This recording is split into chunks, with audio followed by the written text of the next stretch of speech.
What's up guys, and welcome back to another episode of the Realistic Career Mode. It's episode number 43. Manchester United into the Champions League semi-finals, and we'll have both legs against Aston Villa today as we try and reach the Champions League final for the first time since 2011. Plus massive games in the Premier League, where right now we are in the top 4 on goal difference with 6 to play. One of those teams chasing a Champions League place are our first opponents today. That is Liverpool, coming to Old Trafford in an absolutely massive must-not-lose game. First game of a huge episode today, Liverpool at Old Trafford. Great little footballing dilemma question to answer here, by the way. I love to ask these questions because it's always so interesting. Like, everyone's got a different opinion on these things. There's no right or wrong answer, but it's always interesting. As Vic is through. Old Trafford, what a brilliant save. That's looking like James Trafford when we first arrived here, when we had that incredible start where he was unstoppable for a time. But obviously right now we're into the Champions League semi-finals. We've got Aston Villa. Let's say hypothetically, Sanchez, we could predict the future and we would make the Champions League final but end up runners-up. Would you take that plus finishing outside of a top 4 place, you know, getting to a final, a European final? Not many clubs can make it, let alone win it. Or would you take winning the Champions League and then tanking the league? It's got to be the latter, right? I mean, surely that's no debate at that point, surely. Because not only does winning the Champions League give you, you know, the grandest prize in, you know, club European football, but also don't forget winning the Champions League puts you back in there next year as well. So honestly, as much as I do want to finish top 4, believe me, that was our main domestic goal. Well, our main goal period this season. I wouldn't mind one bit if we tanked it towards the end, if we went all the way to win the Champions League. But of course, that is going to be easier said than done. We've got to make it through the semi-finals first.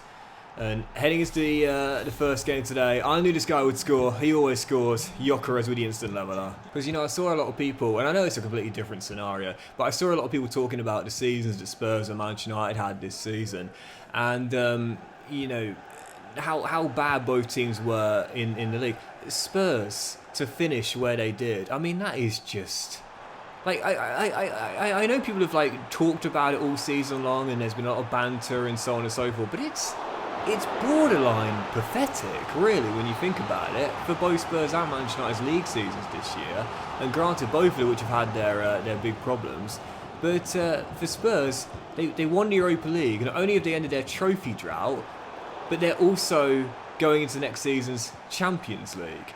And would the fans have preferred them to have had a better season in the league and finished, let's say, I don't know, 9th? Oh, Trafford again with a brilliant save. Or maybe even 8th. Or go all the way to win the Europa League. Trophies are what you play for, right? But not only that, they're also qualification for European competitions as well. So as bad as that league season was for Spurs, honestly, like, in the end, it proved to be a good decision for them to have prioritised that Europa League for such a long time. And again, these are questions where it's a bit ambiguous, really. Oh, you are joking! What on earth just happened there? Trafford did enough, and then Elliott gets back on time, as does Trafford gets back on time, as did I think it was Tedden who made the interception on Elliott to keep it at 1-1. But Murillo going down, and that is a big concern. He's basically out of energy anyway, and he is my best defender by a long shot. If he misses the Champions League semi-finals, we're in trouble. Bellingham takes it through the gap and has a man out wide in Sancho. Job continues his run. Jadon picks him out. And who's arriving? But who else? But Hugo Larsson, captain, leader, big game player. Once again, the Swede comes up big in the clutch. Oh, and get in, Endrick. Look at that in the top right. Villa have come from behind to lead at Stamford Bridge. And what were we talking about in the last episode? Favours are nice, but we should never expect them. Well, Endrick said, give me a call, I'll give you a favour. But as I've just surrendered possession cheaply, I should have just launched it. What was I doing, Joe? You got to win that, doesn't? Elliott plays the cross. Trafford with the save. Trafford to the rescue. And James might have just ensured we'll keep 2 points. Final chance from the corner. Whipped into the middle. Jarrell gets up. Does enough. Gyökeres, can you get there? Yes, you can. Ref, can you blow for full time? Yes, you can. And James Trafford ensures we'll hold on to the win. Massive 3 points. Our unbeaten streak continues, and the Red Tails will take a giant step towards finishing top 4. What a clutch save from Trafford late. Oh, and Murillo, how bad was the injury? I'm hoping it was just a bruise, but it is, yeah, it is indeed, thank goodness for that. Just a bruise for Murillo, and that means he will be okay for the first leg of the Champions League semi-final, and we will jump into that directly after that big win as well. Aston Villa coming to Old Trafford for an all-English Champions League semi-finals. You know, I'd say we're favourites for it, but it's not by a lot. Unai Emery, as we know, has done absolutely tremendous work there with Aston Villa, both in real life and in this save as well. And of course, this is the fixture on the final day of the Premier League season, where Aston Villa felt harshly done by after losing that game. Martinez's red card, and of course the controversial VAR disallow, which, let's be honest here, was the wrong decision. The goal should have stood, but they'll be aiming for a big first leg victory to take back to Villa Park in this one here in the Champions League semi-final. Aston Villa with the first leg at Old Trafford. And I've got to say, could go either way, but I'm feeling confident. Come on, Manchester United. Yeah, I felt somewhat sorry for Aston Villa, of course, missing out on the Champions League on the final day with that defeat at Old Trafford. The decision to disallow the goal was a bad one. I mean, let's be honest here. I mean, even though, you know, you could possibly make the argument that Bayern was gathering possession, I think with the letter of the law it was the wrong call, personally. But the red card from Martinez, that was the thing though. I mean, as disappointing as that decision might have been, the red card from Martinez should have disappointed Villa fans even more. What was he doing? What on earth was he doing, as Hannibal should have made it 1-0, and oh my goodness gracious me, somehow does not. He's been one of my favourite players since I've signed him and re-signed him. I don't know how I just missed the open goal there. But I don't know what Emi Martinez was doing with that kind of weird blocking foul, if you will, on Rasmus. But anyway, I'm sure they'll be back. I mean, they've been built brilliantly, as we know. And it's not that they're missing out on European football altogether. They'll be in the Europa League next year. And well, I don't know if Martinez will be there for it, but yeah, might have been disappointing for Aston Villa fans. But what a great team they're building, and maybe they won't return to Champions League next year, but this year they earned so many plaudits for their play in the Champions League, particularly that leg against PSG. Yeah, I have no doubt we haven't seen the last of them in the Champions League. Elliot Anderson is turning around in circles trying to find a teammate. Now he's got one into Hugo Larsson. There's Hannibal, who missed the early chance to put us in front by a goal. But this guy won't miss a chance, because he never does until I jinx it. Martinez again, keeping Aston Villa still tied for now. So the only good thing about it for me, personally, was that I was able to get the Champions League qualification teams right this season. It's very rare I get it right, so, you know, I was pleased enough to be correct in the end. Well, I got the order wrong. I was one off. I said it was going to be Liverpool, Arsenal, Man City, then Newcastle and Chelsea. And in the end, it was the other way around. Chelsea finished above Newcastle. You know, got the order wrong, got the teams right. Can't get everything right, and I don't get many things right, so, you know, I'll still celebrate it. Anyway, Susak into Larsson, brilliant start from the Red Devils. All that's missing is the goal, and it should have come there. Mika couldn't pull the trigger, but right now it's all Manchester United. Aston Villa struggling to cope. It's only a matter of time. Susak also denied, and the Argentine on fire at Old Trafford. These are the games where you think, how on earth am I not winning by about 2 or 3 goals, man? I've been on top for practically, well, I'm not going to say practically all of it. I haven't even seen James Trafford on the pitch yet. He might as well not even be out there. It's been all Manchester United, and the only thing we're missing is a goal to show for the pressure, and maybe it'll come here. Hannibal! What a goal! What a goal from Hannibal! Ice cold, doing his best Palmer impression, and that's one that Cole would have been proud of. He can't score an open goal from 12 yards. He can belt one in from 18. Brilliant finish, 1-0. You know those players you sign just to be squad players, and they end up becoming some of your most important pieces? This guy has been absolutely brilliant this season, and whilst he might not be getting all the goals and big direct contributions, that's only his 2nd goal of the season. His general play is so good, man. So good. And, you know, he had that dislocated shoulder early on in the season. It's no coincidence. Our campaign began unravelling when he went down with the injury. And since he's come back, we've picked up the form once again. It's the presence, and that's the sort of thing. It might not show up in the stat sheet, but believe me, you feel it. And we certainly have felt his presence back here at Old Trafford as he offloads. Here's Hugo Larsson, captain, into Mika. He's got Sancho running through. He'll pick him out. It's Jaden. And Emi Martinez is single-handedly keeping Aston Villa in this tie. As things stand, we are going to go back to Villa Park with a first leg lead. It's what we wanted, but despite that being the case, we'll be disappointed. Because this tie, I'm not going to say should be over, but we should have one foot in the final. I've absolutely dominated out there. That's great work from Bellingham off the bench. And instead... Oh, no, surely not. Oh, I had to bring him down and I made the wrong call. I didn't think Trafford was going to make the save until he did. And that might be Murillo off as well. Is that a straight red for Murillo? It is. He'll miss the second leg too. Oh, no. I can't believe I've absolutely bottled this. I've thrown it. The only good news is that whilst the man fell into the box, I think it was outside the area when the tackle came in. It was indeed so, whilst free kicks from this range are normally automatic. Sorry, James, let me get out of the way of you there. Yes, into the wall. And Trafford on the floor, and Jarrell blocks it. It was the right decision. Well, it wasn't the right decision because Trafford made the initial save, but... free kick right on the edge. And thankfully the wall does its job. Thankfully that free kick Aston Villa had came to nothing. Struck it straight into the wall.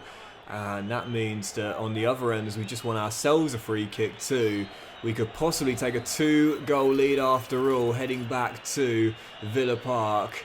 Hannibal's been brilliant in this game. I'm going to give it to Susak actually, because he scored one earlier this year. Or was it last season? I can't remember now. But I think it favours the left footer. And let's see if the Thai wonder kid can give us a 2-goal lead. Heading back to Villa Park! Yes, he can!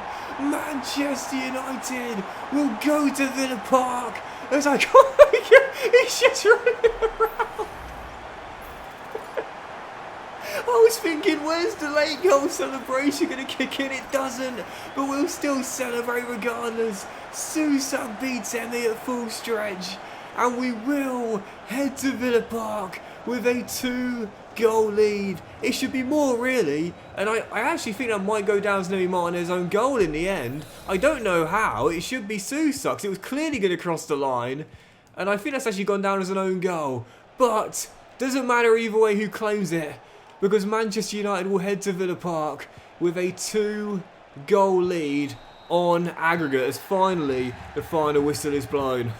What a chaotic final 10 minutes, but Manchester United are 90 away for a place in the Champions League final. And oddly enough, it did go down as a Susak goal, so I don't quite understand what happened there. It doesn't matter. Most important thing is a 2-goal win, and whilst we'll miss Murillo for the second leg, keep a clean sheet at Villa Park, and we are into the Champions League final. Before we get there though, massive game on the weekend, travelling to the City Ground, taking on Nottingham Forest, heading into this one. 3 teams separated on goal difference with 5 games to play. But I'll say it once again, destiny is in our own hands. Win them all, we're back in the Champions League next season regardless. Forest away to City Ground next. And what a brave decision to dive in like that with Murillo as well. If I mistime that by a second, that's a penalty. I mean, he fell just outside the area. I should say fell into the... Oh, what a miss, Taiwo. He fell into the area with the tackle being just outside of it.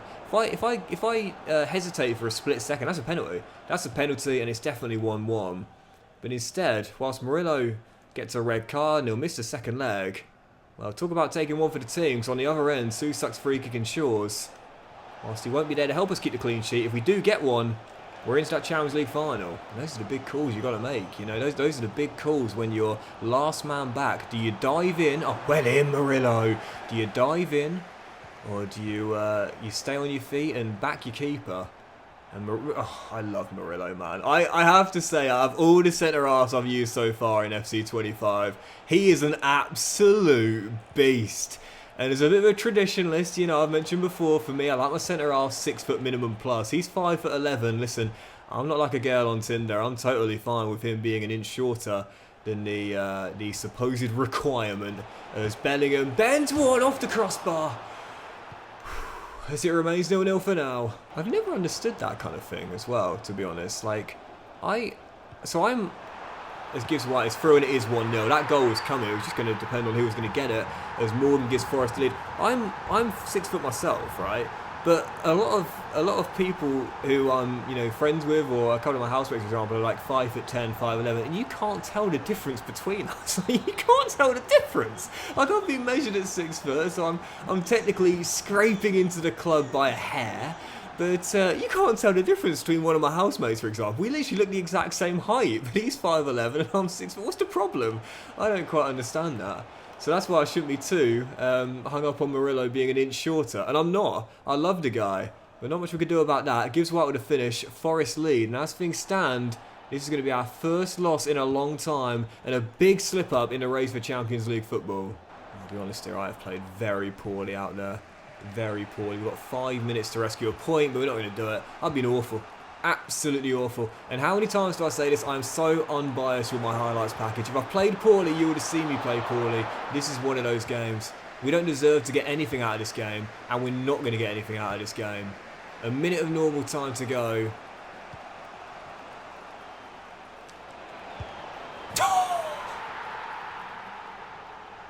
But it just had to happen, didn't it? It just had to happen once again. Oyan Sanchez to the rescue with virtually the final kick of the game, and the Red Devils get a point which could be crucial for their Champions League qualification. We have gotten away with that and then some, man. I didn't deserve anything from that game, but that's why you never stop going until the final whistle.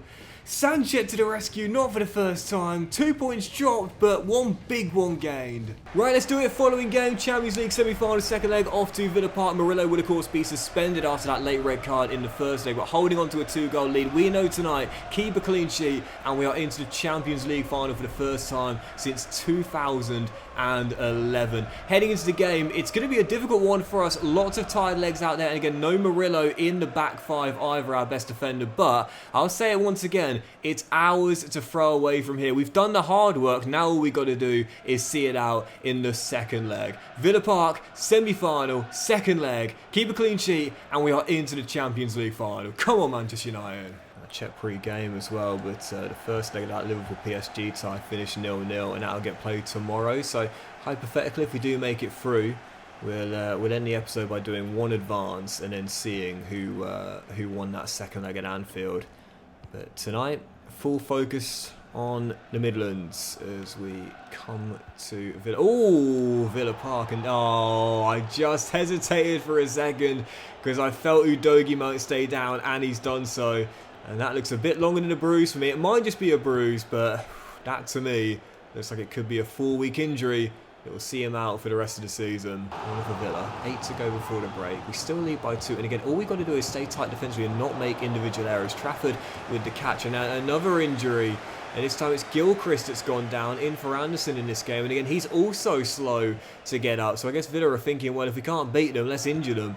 But 5 to go before the break, and that's been the story of the second leg so far. No shots, just I think there's been more injuries than shots so far. Yeah, I like Anderson's involvement on the offensive end, but I thought for tonight, why don't I go for a more defensive capable defender that could also play centre half as well. And Gilchrist is the reason why I went with that decision. Oh, what a finish to keep it tight, but right after the restart, Unai has just said to his guys, lads, you do realise that we're 45 minutes away from getting knocked out here. How about a bit more urgency? Well, there's nothing more urgent than that. A goal 2 minutes into the second half. And out of nowhere, Aston Villa, who really should be out of this tie, have been let off the hook and have punished me. 2-1. And here come the nerves. No Murillo. Both of my wing-backs carrying knocks. No creativity on the offensive end. Aston Villa with a crowd behind him at Villa Park, cutting the gap to 1. Here come the nerves. Here come Aston Villa. As Endrick is taken to the floor by Teden, and we'll get that danger away. So it's like, keep going, keep going, keep going, keep going, keep going, keep going, keep going. Brilliant, brilliant, brilliant, brilliant, brilliant, brilliant, brilliant. Susak! Brilliant! Come on! Expertly played, expertly finished. Susak with a crucial goal. Manchester United back up by 2. There's 2 minutes to go. I've emptied the bench because I think the job is done.